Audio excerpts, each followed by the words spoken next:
stop over and we break dito sa Bangkal, Carmona, Cavite. Time check 6:56 AM. February 23, 2025. Nagpagas muna tayo dito sa Shell. Bale, dalawa ang event natin ngayon. Yung isa sa Lantic Elementary School. Face paint tayo sa isang drum and lyre competition together with the team Party Events Factory. And yung isa sa Silang, Cavite. Andito na tayo sa Lantic Elementary School. Medyo maaga pa naman. Alas 8 pa naman ang start ng ating face painting. Hanapin natin kung saan tayo pupwesto. Bale, 65 lahat ang bata na lalagyan ng face painting at 2 oras lang ang time allotted. Kailangan 10 AM tapos na tayo mag face paint. Dahil 10 AM pupunta na sa Car Sigma Gym kung saan magaganap ang competition. Pero natapos din naman lahat dahil meron tayong kasamang 2 artists from the team. Sa Quezon City pa sila galing. Tara at tayo pumasok sa loob. Andito rin nga pala si Senator Amy Marcos.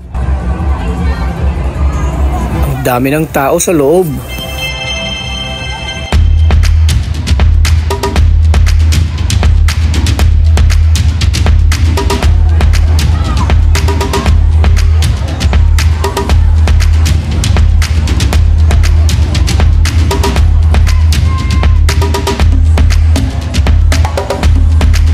Naka-ready na ang gamit ko dahil 11 AM na.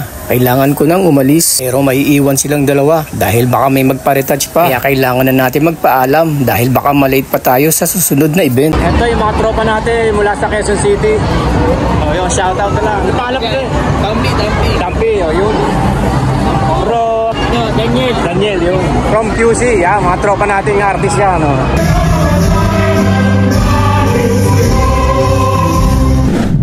Time check, 12 na ng tanghali. Medyo maaga pa naman, 2 PM pa yung party. Pero andito na tayo sa Paligawan, Silang, Cavite. Andito ang venue.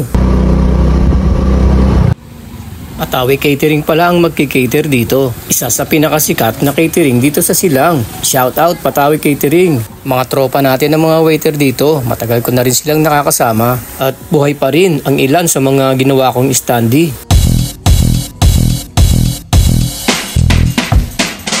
Kaya magsimula na tayo at nang makarami.